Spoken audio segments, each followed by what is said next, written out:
Então, meus irmãos, hoje, esta mensagem baseada em Mateus 25, de 1 a 13, a parábola das 10 virgens. Eu vou trazer uma sequência de mensagens que eu vou chamar de alerta. Alerta 1, 2, 3. Então, esse alerta 1 é vigiai. E o texto, o ponto de partida é Mateus 25, de 1 a 13, a parábola das 10 virgens.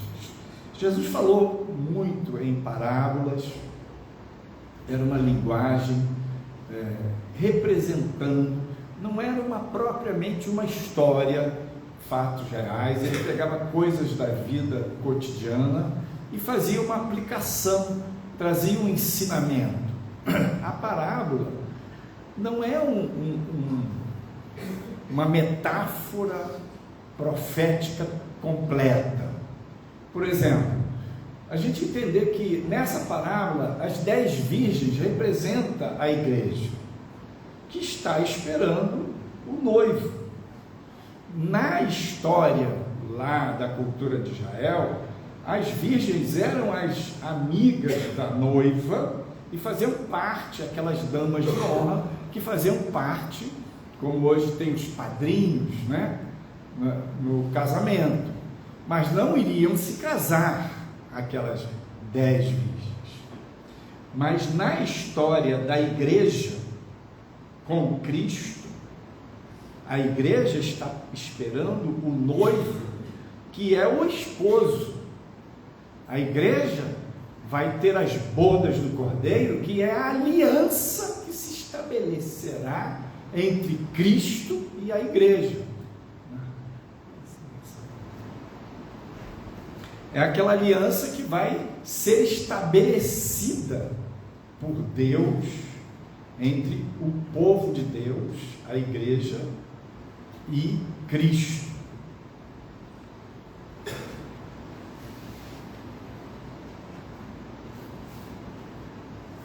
Então, Jesus começa falando: o reino dos céus será semelhante a 10 virgens que, tomando as suas lâmpadas, saíram ao encontro do esposo.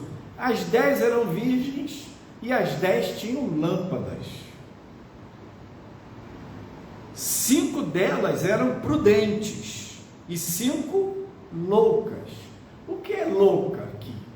É tola, é imprudente, né? Imprevidente, é aquela pessoa descansada, desavisada. Presta muita atenção. As loucas, tomando as suas lâmpadas, não levaram azeite consigo, ou seja, não pensaram que poderia demorar, não pensaram que elas tinham lâmpada, e as lâmpadas delas estavam acesas, tinham azeite, mas elas não pensaram que poderia precisar do azeite extra. Não se deram o trabalho de comprar azeite, de planejar, de preparar as suas vasilhas. Então, bem mais fácil carregar só a lâmpada do que, além da lâmpada, carregar uma vasilha com azeite. As prudentes levaram azeite em suas vasilhas com as suas lâmpadas. O esposo tardou, todas adormeceram, todas tosquenejaram e dormiram. Veja, eu penso assim, a gente pode usar essa ideia aqui, que todos são humanos, todos temos limites, todos temos dificuldades, todos cansamos, todos passamos por momentos de enfraquecimento, de abatimento. as 10 virgens dormiram. Mas à meia-noite, verso 6, ouviu-se um clamor, aí vem o esposo. Pensa, esse verso 6, ele está ecoando. Aí vem o esposo. Essa declaração, essa proclamação, ela está ecoando. As pessoas não estão ligando. Alguns lugares, hoje, quando a pessoa fala de Jesus na rua, alguns é proibido falar. Em outros, os transeuntes começam a falar contra, falar impropérios. Outro dia eu vi um pequeno vídeo, era uma garotinha de 10, 12 anos, falando de uma maneira, coisas horrorosas. Mas esta proclamação é real. Meia-noite, alta noite, noite escura. Aí vem o esposo. Então todas aquelas virgens se levantaram e prepararam as suas lâmpadas. Aquela hora chegou, uau, pá, tocou a trombeta. E as virgens loucas, imprudentes, tolas, desavisadas, disseram assim: dai-nos do vosso azeite, porque as nossas lâmpadas se apagam. Vejam, as lâmpadas das loucas estavam acesas até aquele momento. Tinha lâmpada, tinha luz, tinha azeite, mas o noivo tardou, gastou aquele combustível, gastou aquele azeite, e na hora H estavam começando a apagar, estava faltando azeite, e elas pediram: dá-nos, tipo assim, aflitas, né? Agora, logo na hora H, dá pra gente aí, vamos.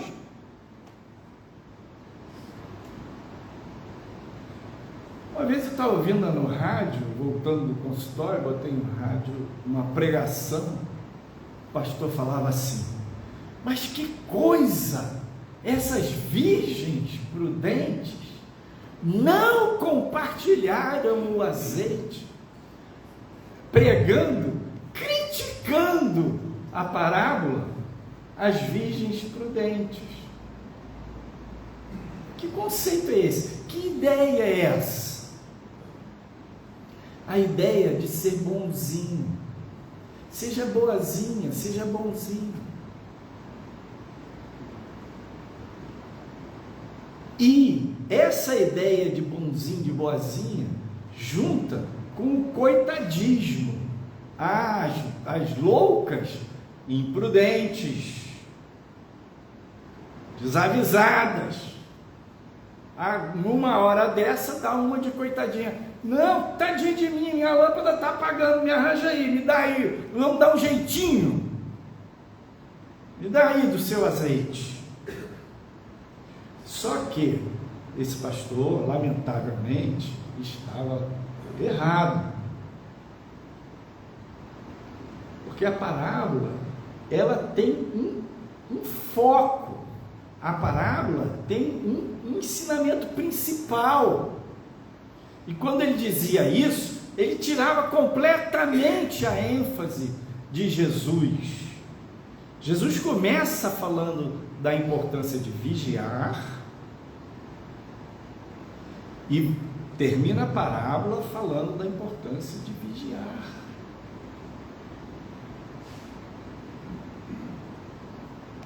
E a gente precisa saber que o preparo é antes. O preparo é hoje. O preparo não é naquele dia que a trombeta vai tocar. O preparo não é naquela hora que o noivo está chegando.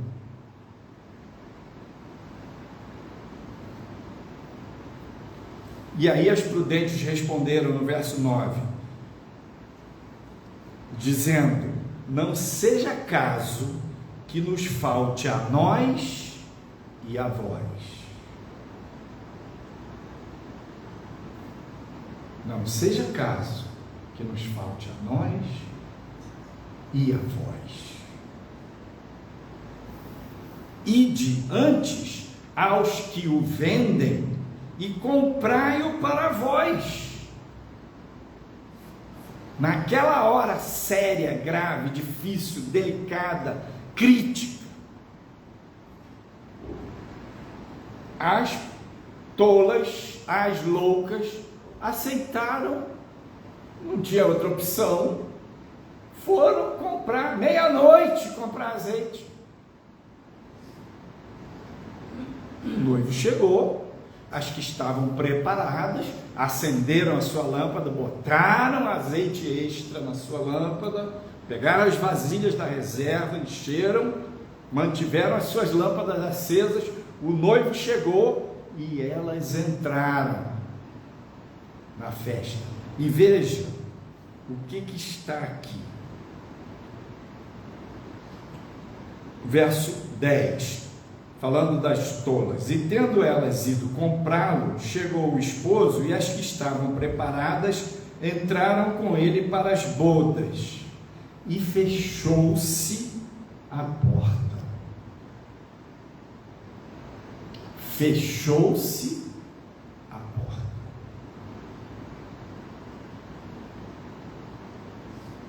Eu tenho falado aqui sobre a noção de uma janela de oportunidades. Se fala muito no meio de investimento, pessoal que faz, lida com dinheiro, com bolsa, é uma janela de oportunidade, porque aquilo tem um começo e um final, uma janela. Como um funil que tem a boca aberta, depois vai apertando, apertando, apertando, ele fica bem estreitinho para poder passar no gargalo da garrafa. A janela, ela está aberta, mas ela vai estreitando. Nós estamos nesta janela de oportunidades. E agora é a hora para comprar azeite. Não é na hora que a trombeta tocar. E comprar fala de preço. Não existe azeite de graça. Imagina meia-noite procurar azeite para comprar. Preço é esforço. Muitas vezes os cristãos perdem um pouco dessa noção por causa da grande, maravilhosa graça de Jesus. A graça representa o amor de Deus, o perdão de Deus, tudo aquilo que Cristo fez em nosso favor, trazendo salvação, trazendo um perdão imerecido. Você, eu, ninguém merecia. Não teríamos justiça suficiente para fazer frente ao juízo santo e justo de Deus.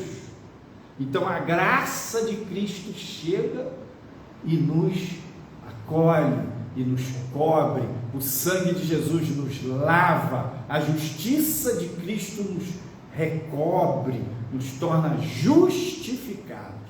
Tudo isso é a graça, e a graça é por graça, é de graça. Porém, esta verdade do Evangelho, da graça, não exclui a noção de custo, de preço. Não é custo nem preço para a salvação. Essa a gente jamais conseguiria pagar. Mas é custo e preço para crescer. É custo e preço para tomar a cruz. É custo e preço para servir a Deus. Para comprar o azeite, para encher as nossas lâmpadas, encher as vasilhas de reserva. Custo e preço. Diz a Bíblia: enchei-vos do Espírito Santo. Quando Paulo fala isso em Efésios, ele compara isso com não vos embriagueis com o vinho. Ao invés da pessoa estar na farra, na diversão, ela está buscando. Ela está focada no reino. Ela está enchendo a lâmpada dela. Pensa que existe, vamos dizer, um estilo de vida cristã, que é o estilo da manutenção. Eu busco a Deus, faço a minha oração, eu leio a palavra, eu vou no culto, o suficiente para manter a minha fé, a base da fé. Nos últimos dias, isso não vai prestar, não vai atender às demandas, às necessidades espirituais. A noiva, as virgens prudentes pagaram um preço antes, encheram as lâmpadas, encheram as vasilhas e tiveram o trabalho de carregar tanto as lâmpadas quanto as vasilhas. Isso é esforço. Quando Jesus fala: você quer me seguir? Negue-se a si mesmo, tome a sua cruz a cada dia e siga-me.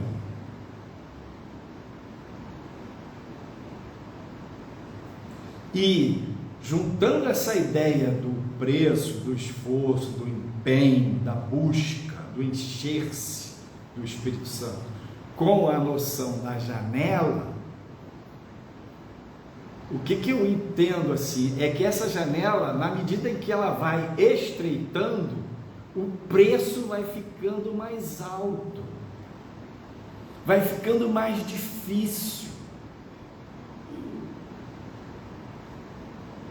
Engrenar. A pessoa que está na acomodação vai ficando mais cansada, mais preguiçosa, mais desanimada. Veja o que o verso 10 diz aqui: e tendo elas ido comprá-lo, as loucas foram comprar, chegou o esposo e as que estavam preparadas entraram com ele para as bodas, e fechou-se a porta. Irmãos, a porta vai fechar. Não vai ter jeitinho, não. Ah, me arranja aí do azeite. Ah, minha mãe é muito ungida, mulher de oração. É? Que bom. Ela ora por mim. Ok. Não vai ter oração da mamãe, não. Ah, mas meu marido é servo, minha esposa, mulher de Deus. Ok. Naquele dia, um será tomado, o outro será deixado. Jesus fala: duas estarão moendo, uma vai, outra fica. Duas estarão numa cama, é o casal. Duas pessoas ali na cama, uma vai, outra fica. A porta vai fechar. Tem uma hora que a porta vai fechar. Fechou, pá! Acabou, passou. Acabou a oportunidade.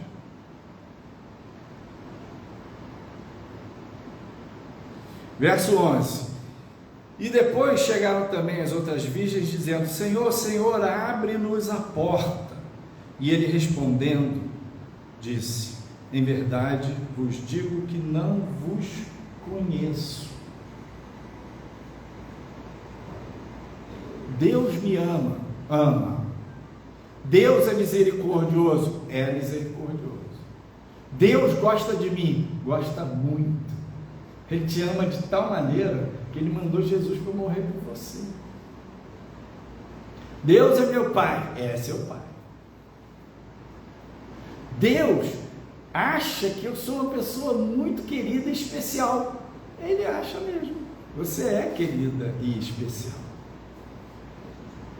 Mesmo assim, na hora que a porta tiver que fechar, vai fechar. Ah, mas é porque sou eu. Peraí, pai. Sou eu. É, você vai ficar de fora se não tiver o azeite. A gente sempre pensa que com a gente não vai rolar. Já reparou isso? Não, comigo não. É, com ele não, com ela. Olha, o aviso é para todos. A parábola está escrita para todos. E muitas vezes a pessoa pega uma carona na ideia da graça acolhedora, graça inclusiva, graça misericordiosa, e ela não olha para o lado que compete a ela. Negar-se a si mesmo, tomar a sua cruz, pagar o preço, se santificar, buscar o Senhor. Não, só olha para a graça. A graça fala daquilo que Cristo fez. Ele cumpriu a missão dele. Ele fez a parte dele.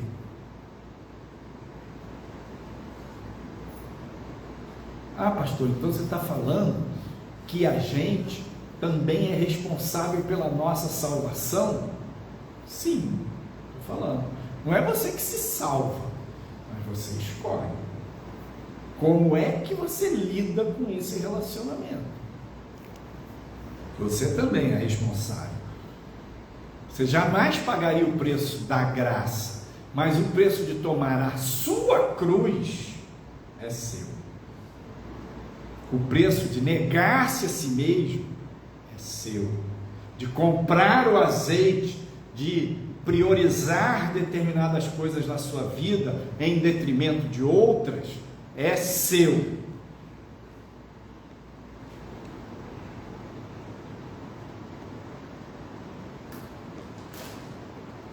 Então, nós precisamos prestar atenção, porque os dias são maus. Nós vivemos tempos difíceis, e essa ideia da janela, essa ideia do funil, fala de que há um rolo compressor em andamento na cultura, e o volume desse rolo vai aumentar, a extensão, no sentido de amassar tudo que é da palavra, que são valores, da fé, de produzir no mundo uma mentalidade plastificada, homogeneizada, pasteurizada, de todo mundo pensar igualzinho dentro do politicamente correto. Essa força, ela vai aumentar. Então, esse tipo de pressão no mundo, que vai aumentar, o volume, vai tornar para cada cristão, às vezes, mais penoso você se concentrar, mais difícil você buscar. Se você não tem o hábito de buscar, de orar, de ler a palavra, de se dedicar, se isso não está dentro da sua vida no nível real, a oportunidade é agora.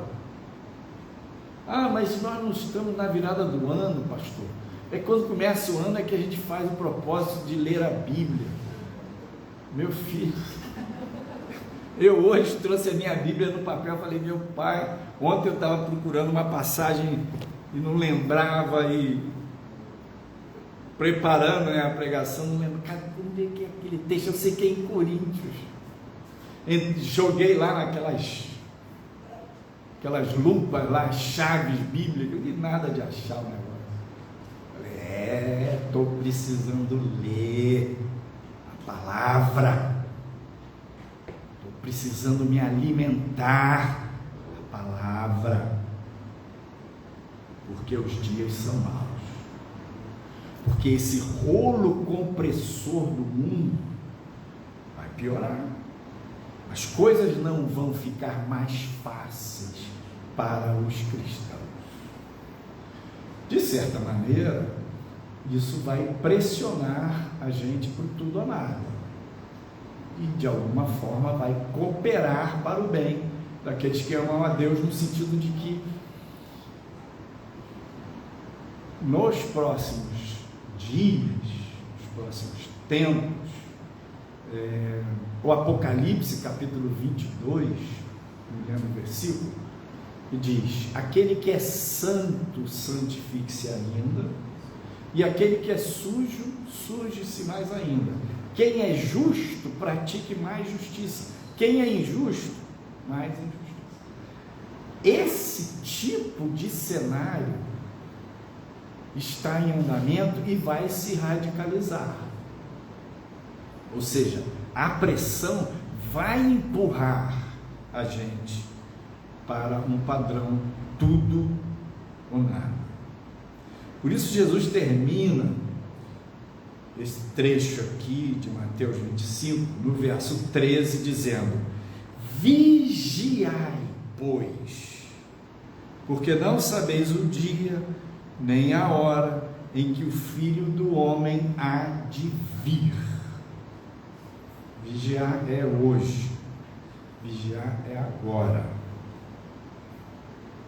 Apocalipse 18, 4 diz assim: e ouvi outra voz do céu que dizia: sai dela, povo meu, para que não sejas participantes dos seus pecados e para que não incorras nas suas pragas. Este texto aqui está falando da capital do império, Babilônia, do Apocalipse, a capital do império do anticristo, que não é apenas aquela cidade específica, mas é o sistema que estará instalado no mundo inteiro. Em Jeremias 51, 45 fala praticamente a mesma coisa, e na época Deus estava falando profeticamente através de Jeremias de que haveria um dia que Babilônia iria cair sob o juízo de Deus, e que era para o povo sair de dentro da cidade antes, porque a cidade de Babilônia era uma cidade inexpugnável, tipo um negócio assim, coisa tremenda. Então era muito segura, passava um rio dentro da cidade, então não faltava água, e as muralhas eram muito altas. O historiador José diz que em cima da muralha de Babilônia dava para andar 4 carros de cavalos, de 2 cavalos, simultaneamente em cima da muralha. Então é um negócio absurdo, gigante. Então ficar dentro de Babilônia era seguro. Aí o profeta, Deus fala através do profeta: sai dela, povo meu. Na história, o que aconteceu foi que o rei Dario, ele fez uma jogada militar que mandou espalhar a notícia de que o rio tinha afogado o cavalo dele, e que ele perdeu a cabeça, que ele estava furioso, que ele estava se vingando do rio, E ele começou a fazer umas escavações no rio, longe de Babilônia. Fazer umas escavações, mandou publicar isso, espalhou aquela notícia falsa. O povo de Babilônia, não estamos seguros. Só que naquela noite, eles desviaram o rio. E o rio que ia nesta direção foi para aquela. O leito do rio ficou seco e os exércitos passaram por baixo das muralhas e invadiram a cidade. Ninguém esperava isso. Não houve cerco da cidade, como Nabucodonosor fez em Jerusalém, 11 meses a cidade cercada. E em Jerusalém não tinha rio passando. Não houve cerco. A cidade foi tomada. Então, pense, essa noção que às vezes a gente tem do tempo. Não, mas a gente tem tempo. O tempo, ele, no mundo espiritual, ele tem uma relatividade. Um dia para Deus é como 1000 anos. 1000 anos é como um dia. Às vezes, vai juntando uma série de coisas e vem, pá! De repente, é uma sequência de coisas que em poucas horas, em poucas semanas, poucos dias acontece um monte de coisa que você não estava contando, mas aquilo tudo já estava preparado. Você não estava vendo. Por isso, vigiai. O texto de Coríntios que eu não achava era esse aqui, 2 Coríntios 6, acabei achando, graças a Deus, 16 a 18. E que consenso tem o templo de Deus com os ídolos? Porque vós sois o templo do Deus vivente. Como Deus disse, neles habitarei, e entre eles andarei, e eu serei o seu Deus, e eles serão o meu povo. Por isso, saí do meio deles, e apartai-vos, diz o Senhor, e não toqueis nada imundo, e eu vos receberei, e eu serei para vós pai, e vós sereis para mim filhos e filhas, diz o Senhor Todo-Poderoso. Deus está chamando a gente para sair. Pastor, é para a gente ir morar numa ilha? Não, não é uma saída física. Não é você não tocar as coisas do mundo, não é você não trabalhar, não estudar, não ter projetos, não é isso. Santificação, crescimento, amadurecimento, encher-se do Espírito, encher a sua vasilha, vigiar, não se envolver demasiadamente com os cuidados desta vida. O que é vigiar? É prestar atenção, estar atento. A gente vive num país, numa cidade, que tem muita violência. E os caras que são bandidos, os caras que são ladrões, eles fazem uma leitura, eles andam na rua olhando para as pessoas, buscando quem está de bobeira na vida, quem está alegre, quem está... Porque aquela pessoa é mais vulnerável, é um alvo fácil. Outro dia eu vi um vídeo de um cara brasileiro, policial, viajando com a família, na França, dentro do metrô. Ele sentou de um lado, a esposa dele com a filha sentou do outro. Aí veio um cara, passou por ele assim, o outro veio atrás, sentou do lado, botou uma bolsa entre ele e a mulher do cara, e ele estava na frente assim. Ele aí ficou atento, o cara ficou olhando. Quando ele percebeu, o cara meteu a mão na bolsa dele, tipo assim, a mulher estava aqui, o cara meteu a mão na bolsa dele e atravessou a bolsa dele, que era curtinha, e já estava com a mão na bolsa da mulher, do policial. Ou seja, ele botou a bolsa dele como escudo para esconder, para meter a mão lá na bolsa da turista. Aí pegou um brasileiro, né? Já mais cascudo. Meu filho, o mundo jaz no maligno.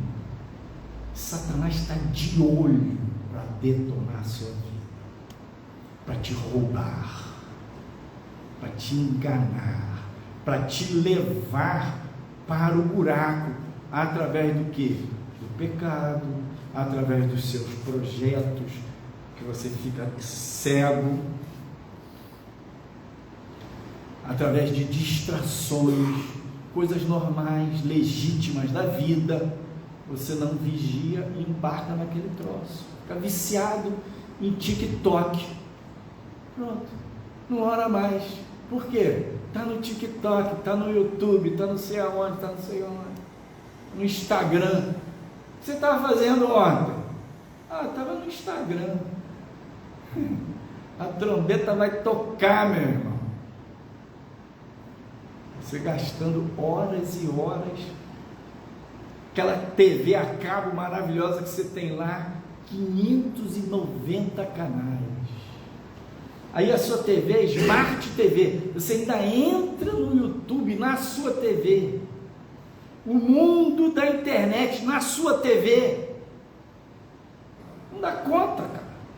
Já viu, tem jogo de futebol agora de manhã, de tarde, de noite, todo dia, é jogo da Espanha, jogo da Inglaterra, jogo da Itália, jogo do mundo inteiro. Para quê? Para você ficar agarrado. Vigiai. Então vigiar é observar, é entender, é prestar atenção, é ver o que está se passando, é ter olhos, é não tirar o olho. O vigia, o cara está lá, vigia no banco, tem que ficar de olho. Por quê? As coisas podem vir repentinamente. Vigiar é ficar atento, alerta. Diz 1 Pedro 4, 7. E já está próximo o fim de todas as coisas. Portanto, sede sóbrios e vigiai em oração. Agora eu vou ler mais uns versículos aqui sobre vigiar. Lucas 21, 36. Vigiai, pois, em todo o tempo orando, para que sejais havidos por dignos de evitar todas essas coisas que hão de acontecer, e de estar em pé diante do Filho do Homem. Nós vamos ver na próxima, o alerta 2, o que é este estar em pé diante do Filho do Homem. Marcos 13, 35. Vigiai, pois, porque não sabeis quando virá o Senhor da casa, se à tarde, se à meia-noite, ou se ao cantar do galo, ou se pela manhã. Marcos 13, 33. Olhai e vigiai, e orai, porque não sabeis quando chegará o tempo. E Mateus 25, 13, que nós lemos agora há pouco. Vigiai, pois, porque não sabeis o dia nem a hora em que o Filho do Homem há de vir. Deus abençoe a sua vida.